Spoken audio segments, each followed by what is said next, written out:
Everyone, स्वागत है आप सभी का हमारे यूट्यूब चैनल लैब तक 07 पे। और आज हमारे साथ बहुत ही खास मेहमान जुड़ने जा रही हैं जिनसे हम लोग बात करेंगे पीसीओडी के बारे में, जो बहुत ही कॉमन हो चुका है महिलाओं में। तो आज हम लोग इसी पे चर्चा करेंगे। तो चलिए शुरू करते हैं। तो स्वागत है मैम आपका हमारे यूट्यूब चैनल पे। धन्यवाद।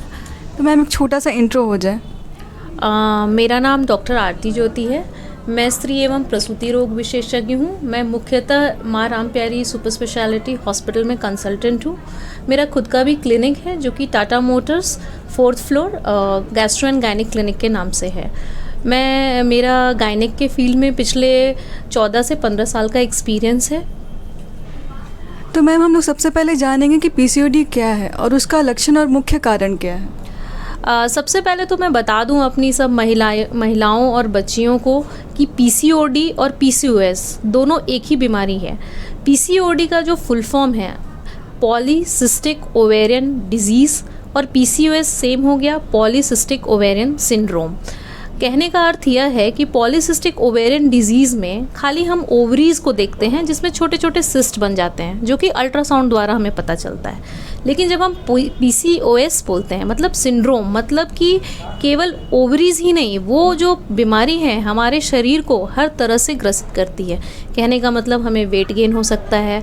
जब हमारी उम्र 30-40 के करीब पहुंचती है तो हमें diabetes, blood pressure, heart disease होने का रिस्क बढ़ जाता है। तो उसे हम एक सिंड्रोम के रूप में जानते हैं कि ये ना ही हमारी सिर्फ गर्भाशय और ओवरी को अफेक्ट कर रहा है, ये पूरी तरह से एक लाइफस्टाइल डिसऑर्डर कॉज कर सकता है। तो इसीलिए ये कन्फ्यूजन ही नहीं रखना है, जिसको पीसीओडी है उसे पीसीओएस ही है।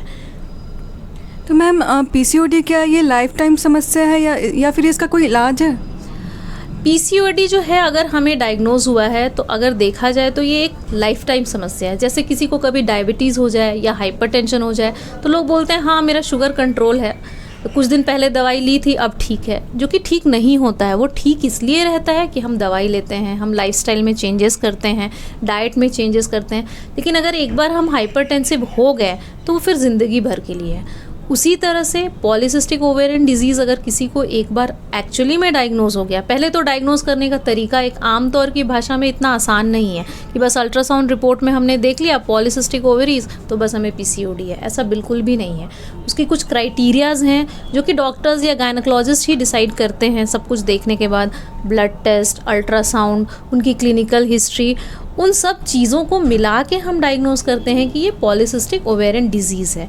तो अगर सही डायग्नोसिस हुई है आपकी तो ये बात बिल्कुल सही है कि आपको ये डिज़ीज़ हमेशा के लिए है। मैम ये एंडोमेट्रियोसिस और पीसीओडी क्या एक ही चीज़ है? और अगर है तो इसमें क्या डिप्रेशन होता है? पॉलीसिस्टिक ओवेरियन डिजीज़ और एंडोमेट्रियोसिस बिल्कुल दो अलग चीज़ें हैं, ये बिल्कुल अलग अलग हैं। एंडोमेट्रियोसिस का अर्थ है कि जो महामारी का जो ब्लड है, हमारा जो मेंस्ट्रुअल ब्लड है, वो यूट्रस से नॉर्मल वजाइनली निकलने के जगह हमारे ओवरीज और हमारे पेट में जगह जगह जमा हो जाता है। तो वो एक ओवरी में जमा होकर सिस्ट बना देगा तो एंडोमेट्रियोटिक सिस्ट हो गया। अगर पेट में जमा हो गया तो वो जगह जगह छोटे छोटे स्पॉट्स बनाते हैं। इन सब को मिला के हम एंडोमेट्रियोसिस बोलते हैं। तो पीसीओएस और एंडोमेट्रियोसिस अलग हैं।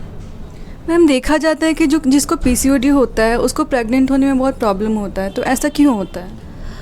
पीसीओडी वाले जो फीमेल्स हैं उनको प्रॉब्लम इसलिए होता है कि उनके ओवरीज में जो सिस्ट बने हुए हैं वो ओव्यूलेटरी नहीं है। कहने का मतलब उनमें एग्स नहीं है। तो उनके बहुत सारे साइकिल्स, एक तो उनको हर महीने पीरियड्स आता नहीं है, कहने का मतलब हर महीना उनके ओवरीज से एग्स नहीं निकल रहा है। तो ऐसे ही प्रेग्नेंट होने के चांसेस कम हो गए। 2 से 3 महीने में एक बार एग रिलीज़ होगा तो डेफिनेटली जिस फीमेल को अगर हर महीने एग्स रिलीज़ हो रहा है तो उसे प्रेग्नेंट होना आसान है। और जिसके 2 से 3 महीने में आ रहे हैं एग्स तो डेफिनेटली चांसेस ऐसे भी कम हो गए। और पीसीओएस में बहुत हार्मोनल इम्बैलेंस रहता है जो कि प्रेगनेंसी होने नहीं देता है, या होता है तो कंटिन्यू होने नहीं देता है, अबॉर्शन को बढ़ा देता है। तो पॉलीसिस्टिक ओवेरियन डिजीज़ को तो प्रेगनेंसी से पहले हमें ट्रीट करना ही पड़ेगा। मैम पीसीओडी के लिए सबसे अच्छा और सबसे बेस्ट एक्सरसाइज क्या है और उन्हें क्या डाइट लेना चाहिए जिसके वजह से वो मतलब रिकवर कर पाए? पीसीओएस में डाइट और लाइफस्टाइल बहुत इम्पॉर्टेंट है। मतलब मेरा तो ये मानना है कि 15 to 20-30% जो है हम डाइट और लाइफस्टाइल से इसको कंट्रोल कर सकते हैं। मेडिसिन की रिक्वायरमेंट कभी कभी किसी स्टेजेस में हमें हो सकती है, बट हमेशा नहीं। बल्कि यंग गर्ल्स जिनको PCOS है, जो कि हमारी टीन्स हैं या 20s 22s में है, उनको तो बिल्कुल डाइट और लाइफस्टाइल फॉलो करना चाहिए। डाइट का अर्थ है जंक फूड अवॉइड करना, हमें सबको पता है जंक और हेल्दी फूड क्या होता है। दूसरा एक्सरसाइज, तो एक्सरसाइज के बारे में बिल्कुल क्लियर रखना है कि जो भी यंग लोग हैं लेस देन 25, उनके लिए एक्सरसाइज वॉकिंग नहीं है। वॉकिंग इज़ मेंट फॉर जिनको कि 35-40 वाले एज में चले गए हैं, जिनको ऑलरेडी प्रॉब्लम है। Less than 25 exercise is aerobic. Aerobic मतलब आपको स्वेट आउट करना है और time should be at least 35 minutes 5 days in a week. इतना होना ही चाहिए। बाकी आप अगर कोई भी और एक्सरसाइज कर रहे हैं, जैसे कि आप बैठ के योगा कर रहे हैं, स्ट्रेचेस कर रहे हैं, उन सब का कोई रिजल्ट नहीं आने वाला है। उसको 35 minutes 5 days in a week and aerobic exercises. Ma'am, आप अपने तरफ से महिलाओं को क्या हेल्थ टिप्स देना चाहेंगे? अगर इस डिज़ीज़ के बारे में मैं बोलना चाहूँ तो ये जो डिज़ीज़ है आपको हर एक एज में अफेक्ट करता है। कभी कभी ऐसा भी होता है कि हमारा यंग एज अच्छे से निकल गया, 25 तक हो गया, 30 तक भी हो गया, उसके बाद भी हमें PCOS हो सकता है। ऐसा नहीं सोचना है कि नहीं पहले तो कुछ नहीं था अभी ये नहीं हो सकता है, नहीं। हर एक एज में PCOS अपने लक्षण दिखाता है।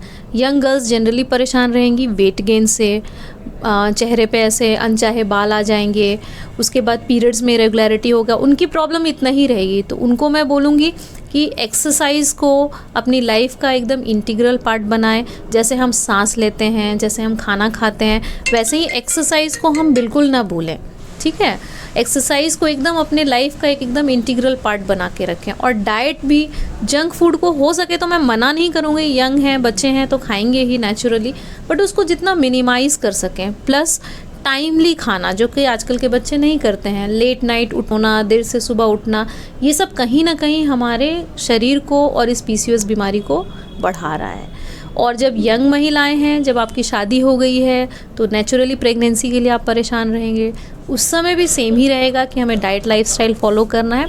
और हाँ, डॉक्टरी सलाह एक बार ज़रूर ले लेना है, देखने के लिए कि कहीं ऐसा तो नहीं कि बहुत ज़्यादा हार्मोनल इम्बैलेंस है, क्योंकि सब कुछ एक साथ नहीं हो सकते कि प्रेगनेंसी भी चाहिए तो हार्मोनल इम्बैलेंस भी ठीक करना है।